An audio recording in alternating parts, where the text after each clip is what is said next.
Mm-hmm. Mm-hmm. You know what that is? Tick, tick, tick, tick, tick, tick, tick, tick. The clock is ticking.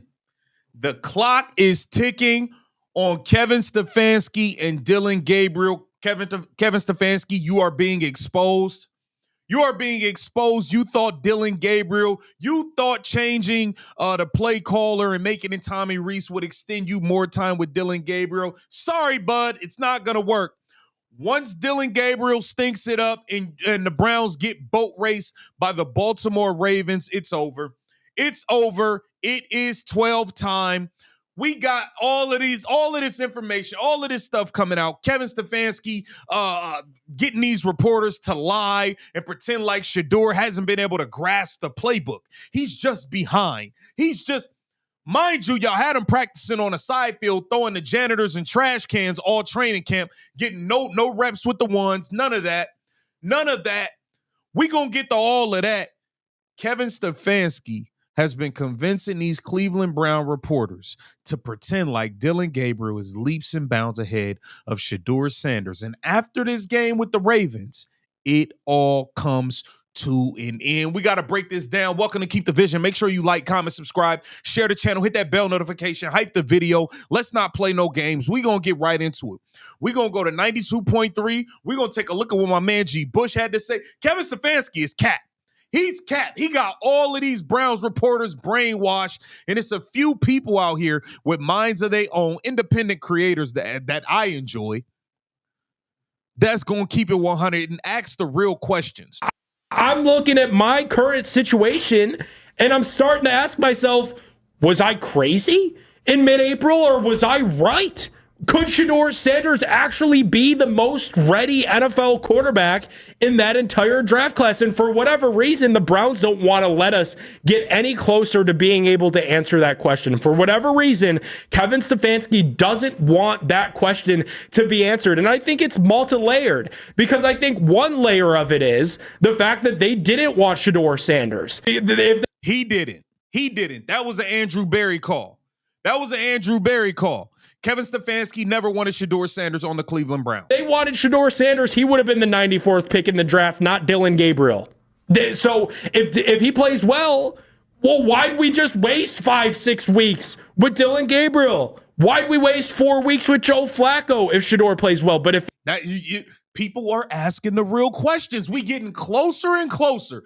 People are the fog is starting to clear up. He doesn't play well, then why'd you draft him in the first place? Then all the naysayers get to say that they were right. See, this is why he fell to the 5th round. See? Now we're going to get to this right here. Let's get to this, man, because my man G. Bush was cooking.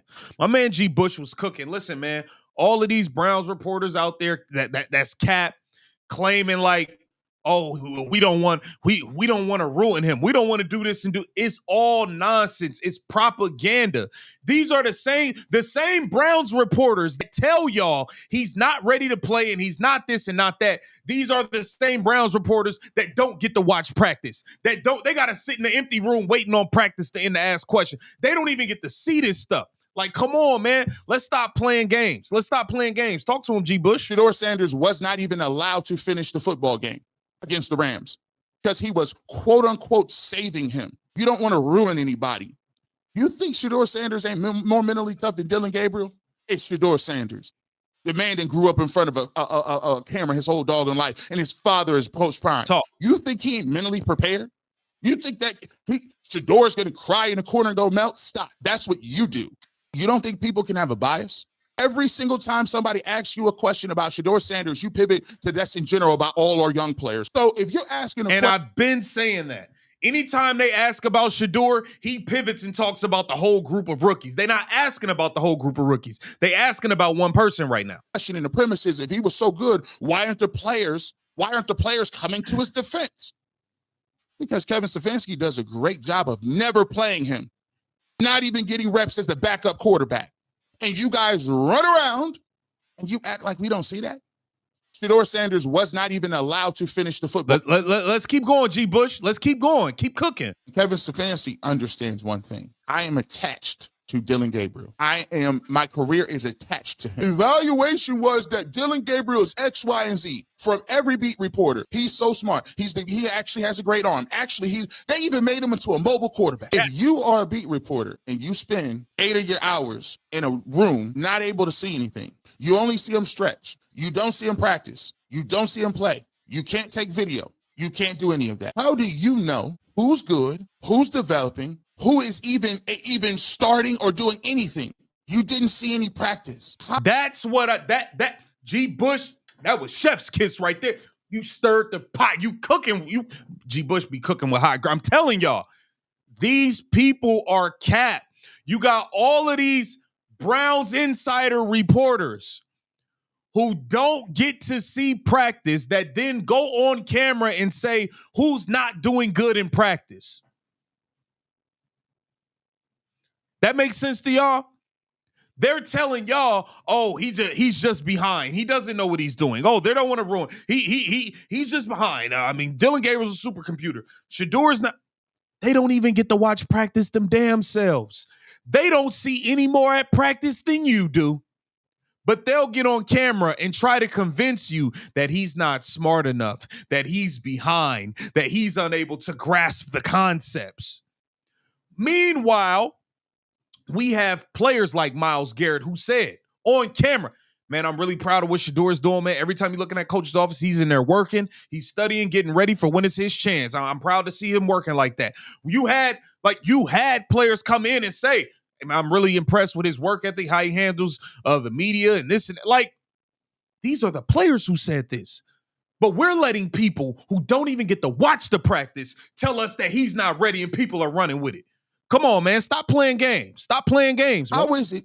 Can you tell me definitively somebody's either developing or not ready? It's impossible. The only information you're getting is from the same organization that kicked you out of practice that won't let you see it.